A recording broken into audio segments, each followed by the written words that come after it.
Hello everyone, welcome to Xylem SSC RRB. അപ്പൊ നമുക്ക് പുതിയ SSCയുടെ ഒരു നോട്ടീസ് വന്നിട്ടുണ്ട്. ഒരു ടെൻഡർ വിളിച്ചുകൊണ്ടുള്ള ഒരു നോട്ടീസാണ്. പലരും ഇത് കണ്ട് ഭയങ്കര കൺഫ്യൂസ്ഡ് ആണ്. അതായത് ഇപ്പൊ ഈ അടുത്താണ് നമുക്ക് ഒരു വെൻഡർ ചേഞ്ച് ചെയ്തത്, SSC എക്സാംസ് കണ്ടക്ട് ചെയ്യുന്നത്. അപ്പൊ വീണ്ടും വെൻഡർ ചേഞ്ച് ചെയ്യാണോ, അതിപ്പം പ്രതികൂലമായിട്ടാണോ അനുകൂലമായിട്ടാണോ കാൻഡിഡേറ്റ്സിനെ ബാധിക്കാൻ പോകുന്നത്? ഇങ്ങനെ ഒരുപാട് കൺഫ്യൂഷൻസ് ഉണ്ട്. ആ ഒരു കൺഫ്യൂഷൻസിനെ ആക്കം കൂട്ടാനായിട്ട് നിങ്ങൾക്കറിയാം ഒരുപാട് റോങ് ആയിട്ടുള്ള മെസ്സേജസ് നമുക്ക് ഇവിടെ കാണാൻ സാധിക്കും. പലരും പല രീതിയിൽ ഇതിനെ എന്ത് ചെയ്യുന്നുണ്ട്, ഓവറാക്കി കാണിക്കാൻ വേണ്ടി ശ്രമിക്കുന്നുമുണ്ട്. പക്ഷെ നമുക്ക് എന്താണ് ഇതിന്റെ സത്യാവസ്ഥ എന്നുള്ളതൊന്ന് നോക്കാം. അപ്പൊ ഈ ഒരു ടെൻഡറിലോട്ട് വരുന്നതിന് മുമ്പേ നമ്മൾ മനസ്സിലാക്കേണ്ടത്, SSC കണ്ടക്ട് ചെയ്യുന്ന സമയത്ത് അല്ലെങ്കിൽ SSC എന്ന് പറയുന്ന ഈ ഒരു സ്ഥാപനം, ഈ ഒരു ഇൻസ്റ്റിറ്റ്യൂട്ട് പ്രധാനമായും 3 ടെൻഡറുകളാണ് വിളിക്കാറുള്ളത്. അതിലൊന്നാമത്തേത് സർവീസ് പ്രൊവൈഡർ ഫോർ CAA, അതായത് CAA എന്ന് പറഞ്ഞാൽ കണ്ടന്റ് ഓതറിംഗ് ഏജൻസി എന്ന് പറയും. അതായത് നമ്മുടെ ക്വസ്റ്റ്യൻ ബാങ്ക് ഒക്കെ ഉണ്ടല്ലോ, അത് ഉണ്ടാക്കാൻ വേണ്ടിയിട്ടുള്ള, നമ്മുടെ ക്വസ്റ്റ്യൻ പൂളൊക്കെ ഉണ്ടാക്കാൻ വേണ്ടിയിട്ടുള്ള ഒരു സർവീസ് പ്രൊവൈഡറിന് വേണ്ടിയിട്ടുള്ള ടെൻഡർ ആണ് ഒന്നാമത്തെ പറയുന്നത്. പൊതുവെ നമുക്ക് ഈ ഒരു ഇത് ഏതാന്നുള്ളത് അവരധികം എന്ത് ചെയ്യാറില്ല, ഡിസ്ക്ലോസ് ചെയ്യാറില്ല. ആർക്കാണ് കൊടുത്തതെന്നുള്ളത് പൊതുവെ SSC ഡിസ്ക്ലോസ് ചെയ്യാറില്ല. രണ്ടാമത്തെ ടെൻഡർ എന്ന് പറയുന്നത് service provider four supply of software, അതായത് ടെക്നോളജി റിലേറ്റഡ് ആയിട്ടുള്ള കാര്യങ്ങൾക്കൊക്കെ കൊടുക്കുന്ന ടെൻഡർ ആണ്. മൂന്നാമത്തേതാണ് നമ്മുടെ ഈ ഒരു CBT എക്സാം കണ്ടക്ട് ചെയ്യാൻ വേണ്ടിയിട്ടുള്ള SSC നമ്മൾ കമ്പ്യൂട്ടർ ബേസ്ഡ് ആയിട്ടുള്ള ടെസ്റ്റ് കണ്ടക്ട് ചെയ്യാനുള്ള ആ ഒരു കണ്ടക്ടിങ് ആയിട്ടുള്ള ഒരു എന്താ പറയാ സർവീസ് പ്രൊവൈഡർ. ഇതാണ് നമ്മുടെ ഇപ്പം TCS ആണെങ്കിലും അല്ലെങ്കിൽ എഡിക്വിറ്റി എന്നൊക്കെ പറയുന്നത് ഈ ഒരു എക്സാം കണ്ടക്ട് ചെയ്യാൻ വേണ്ടിയിട്ടുള്ള ഒരു വെൻഡർ ആണ്. ഓക്കെ, അപ്പൊ നമുക്ക് ഇപ്പൊ വിളിച്ചിരിക്കുന്നത്, നിലവിൽ ഇപ്പൊ വിളിച്ചിരിക്കുന്നത് നിങ്ങൾക്ക് ഇതിൽ നോക്കിയാൽ മനസ്സിലാവും. ഇതിൽ request for proposal four selection of service provider four technology and operations partner എന്നാണ് പറയുന്നത്. പ്യുവർലി നമുക്ക് ടെക്നോളജി റിലേറ്റഡ് ആയിട്ടുള്ള, അതായത് ഇപ്പം SSCയുടെ വെബ്സൈറ്റ് ആണെങ്കിലും അല്ലെങ്കിൽ മൊബൈൽ ആപ്ലിക്കേഷൻ ആണെങ്കിലും ഇങ്ങനെയുള്ള ഡിജിറ്റലി ആയിട്ടുള്ള അല്ലെങ്കിൽ സോഫ്റ്റ്വെയർസ് റിലേറ്റഡ് ആയിട്ടുള്ള കാര്യങ്ങളൊക്കെ, അതിനെയൊക്കെ നമ്മൾ ടെക്നോളജി ഡ്രിവൺ ആയിട്ടുള്ള കാര്യങ്ങളൊക്കെ കുറച്ചും കൂടെ മോഡേണൈസ് ചെയ്ത് പുതിയ ടെക്നോളജിയും കാര്യങ്ങളൊക്കെ ഇംപ്ലിമെന്റ് ചെയ്ത് ഒന്നുകൂടെ നല്ല രീതിയിലോട്ട് കൊണ്ടുവരാന്നുള്ള ഒരു ഉദ്ദേശത്തോടു കൂടെയാണ് ഈ ഒരു ടെൻഡർ അവര് വിളിച്ചിരിക്കുന്നത്. അപ്പൊ ഇതെങ്ങനെ നമ്മളെ ബാധിക്കുമോ അല്ലെങ്കിൽ എക്സാമിനെ ബാധിക്കുമോ എന്നുള്ള കാര്യങ്ങളിലോട്ടും കൂടെ നമുക്കൊന്ന് നോക്കാം. അപ്പൊ ഇതിലൊരു അത്യാവശ്യം വലിയൊരു 74 പേജുള്ള ഒരു PDF ആണ്. അതിൽ മെജോറിറ്റി ഓഫ് ദ കാര്യങ്ങൾ എന്ന് പറയുന്നത് ഈ ഒരു ടെൻഡറിന് ആവശ്യമായിട്ടുള്ള ക്വാളിഫിക്കേഷൻ എന്താണ്, ടെൻഡറിന്റെ പ്രോസസ് എന്താണ്, അവർക്ക് എങ്ങനെയാണ് അത് അപ്ലൈ ചെയ്യേണ്ടത്, അങ്ങനെയുള്ള കാര്യങ്ങളാണ്. പിന്നെ ഇതിൽ മെയിൻ ആയിട്ട് നമുക്ക് നോക്കാനുള്ളത് ഇതിന്റെ ഒബ്ജക്റ്റീവ് എന്താണ് ഈ ഒരു ടെൻഡർ അവരുദ്ദേശിക്കുന്നത്, ഈ ടെൻഡർ കൊണ്ട് അവരുദ്ദേശിക്കുന്നത് എന്നുള്ളത് കാര്യമായിട്ട് ഇതിൽ പറയുന്നുണ്ട്. അപ്പൊ ഇതിൽ തന്നെ പറയുന്നുണ്ട്, നമുക്ക് ഒരു ട്രാൻസ്ഫോർമേഷന്റെ ഭാഗമായിട്ട് SSC ഓൾറെഡി എന്ത് ചെയ്തിട്ടുണ്ട്, 2024 അതിന്റെ കാൻഡിഡേറ്റ് പോർട്ടൽ മാറ്റിയിട്ടുണ്ട്. എങ്ങനെ മാറ്റിയിട്ടുണ്ട്, അതായത് ssc.nic.in എന്ന് പറയുന്നത് മാറ്റി നമ്മൾ ssc.gov.in മാറ്റിയിട്ടുണ്ട്. അതേപോലെ പിന്നീട് എന്ത് ചെയ്തു, 2025 നമ്മുടെ മൈ SSC മൊബൈൽ ആപ്ലിക്കേഷൻ എന്ന് പറയുന്ന ഒരു കാര്യം കൂടെ പുതുതായിട്ട് ഇൻട്രൊഡ്യൂസ് ചെയ്തിട്ടുണ്ട്. അപ്പൊ ഓൾറെഡി അങ്ങനെ എന്ത് ചെയ്യുന്നതാണ്, SSC ടെക്നോളജി, പുതിയതായിട്ട് വരുന്ന ടെക്നോളജി ഒക്കെ അവര് അത് ഇംപ്ലിമെന്റ് ചെയ്യാൻ ശ്രമിക്കാറുണ്ടെന്ന് പറയുന്നുണ്ട്.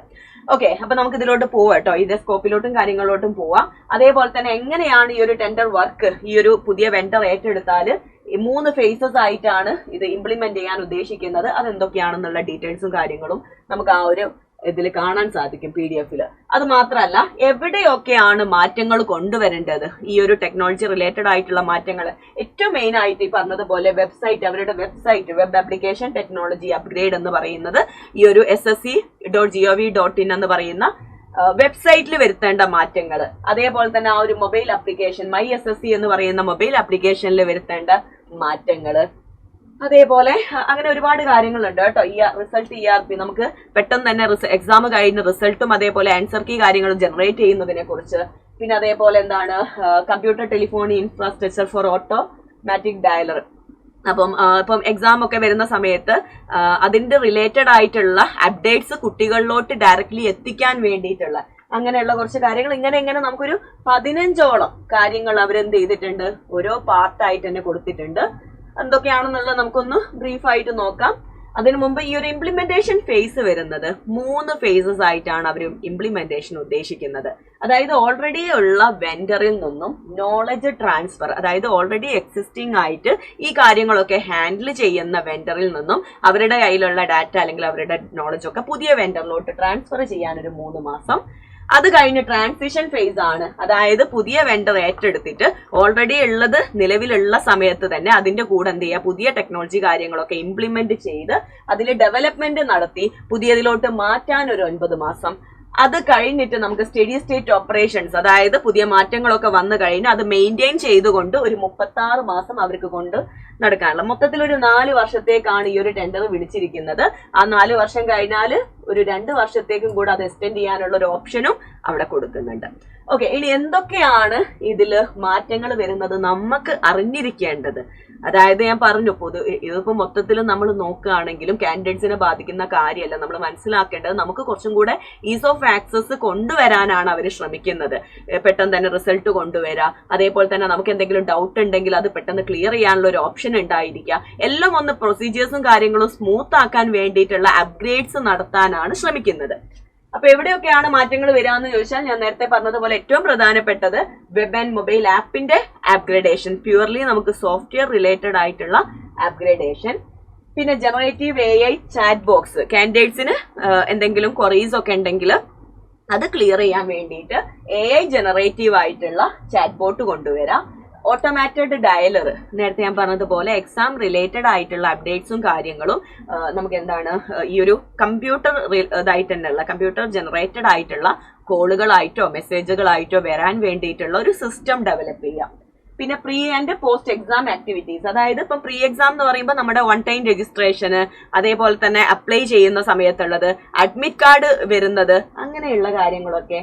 പിന്നെ അതേപോലെ എക്സാമിന്റെ വെന്യൂ നമ്മൾ അലൊക്കേറ്റ് ചെയ്യുന്നത്, പിന്നെ റിസൾട്ട് വന്നതിന് ശേഷമുള്ള പോസ്റ്റ് എക്സാം ആയിട്ടുള്ള പിന്നെ റിസൾട്ട്, ആൻസർ കീ ജനറേഷൻ, അങ്ങനെയുള്ള കാര്യങ്ങൾ ഇതൊക്കെ ഒന്ന് റെഡിയാക്കുക.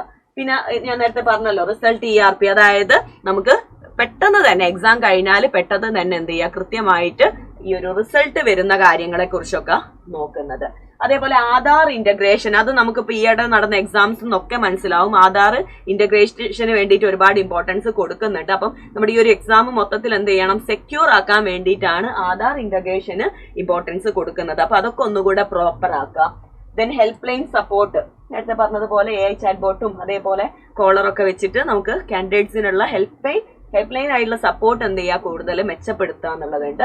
അതേപോലെ എക്സാമിന്റെ ട്രാൻസ്പെറൻസി ഇംപ്രൂവ് ചെയ്യുക. നമുക്ക് ഡിജിറ്റലി ഡ്രിവൺ ആയിട്ടുള്ള ടെക്നിക്കലി ഡ്രിവൺ ആയിട്ടുള്ള കാര്യങ്ങൾ ഇംപ്ലിമെന്റ് ചെയ്തുകൊണ്ട് നമ്മളുടെ എക്സാം കുറച്ചും കൂടെ സുതാര്യമാക്കുക എന്നുള്ള കാര്യങ്ങൾ നിങ്ങൾക്ക് നോക്കുമ്പോൾ തന്നെ മനസ്സിലാവും. ഇതെല്ലാം തന്നെ എന്താണ്, ഈ ഒരു എക്സാമിന്റെ മൊത്തത്തിലുള്ള ഒരു നടത്തിപ്പ് സുതാര്യമാക്കാനും അത് ഇംപ്രൂവ് ചെയ്യാനും വേണ്ടിയിട്ടുള്ള കാര്യങ്ങൾ മാത്രമാണ്. ഈ ഒരു PDF എവിടെയും തന്നെ എക്സാം കണ്ടക്ട് ചെയ്യുന്ന വെൻഡറിനെ ചേഞ്ച് ചെയ്യുന്നതിനെ കുറിച്ചോ അല്ലെങ്കിൽ ഇതുവരെയുള്ള പാറ്റേൺ മാറുന്നതിനെ കുറിച്ചോ ഒന്നും പറയുന്നില്ല. ഇതൊന്നും ബാധിക്കുന്നതല്ല. അതായത് എക്സാം കണ്ടക്ട് ചെയ്യുന്ന സോഫ്റ്റ്വെയറോ അല്ലെങ്കിൽ അങ്ങനത്തെ ഒന്നും അല്ല ഇതിലും മാറ്റം വരുത്തുന്നത്.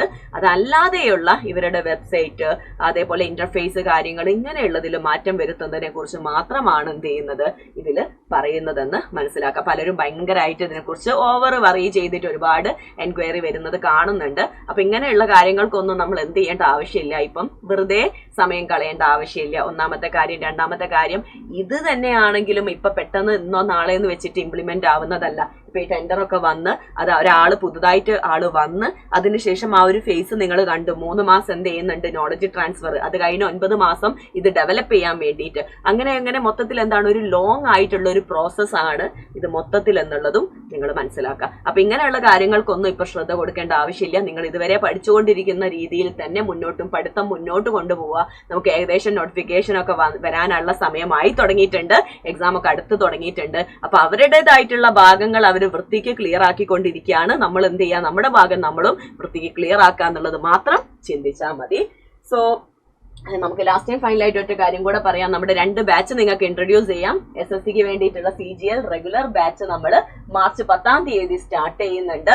അതേപോലെ തന്നെ നമ്മുടെ CHSL ബാച്ച്, അതായത് +2 ക്വാളിഫിക്കേഷൻ ഉള്ള കുട്ടികൾക്ക് വേണ്ടി നടത്തുന്ന SSC എക്സാമിന്റെ SSC CHSL Tier 1 ബാച്ചും നമ്മൾ ഈ ഒരു മാസം തന്നെ സ്റ്റാർട്ട് ചെയ്യുന്നുണ്ട്. അപ്പൊ ഇൻ കേസ് അഡ്മിഷൻ എടുക്കാത്തവരുണ്ടെങ്കിൽ, താല്പര്യമുള്ളവരുണ്ടെങ്കിൽ പെട്ടെന്ന് തന്നെ ജോയിൻ ചെയ്യുക. കൂടുതൽ ഡീറ്റെയിൽസ് അറിയാൻ വേണ്ടിയിട്ട് നമുക്ക് ഡിസ്ക്രിപ്ഷൻ ബോക്സിൽ എന്ത് ചെയ്യാം, ഗൂഗിൾ ഫോം കൊടുക്കാം. അത് ഫിൽ ചെയ്താൽ മതി.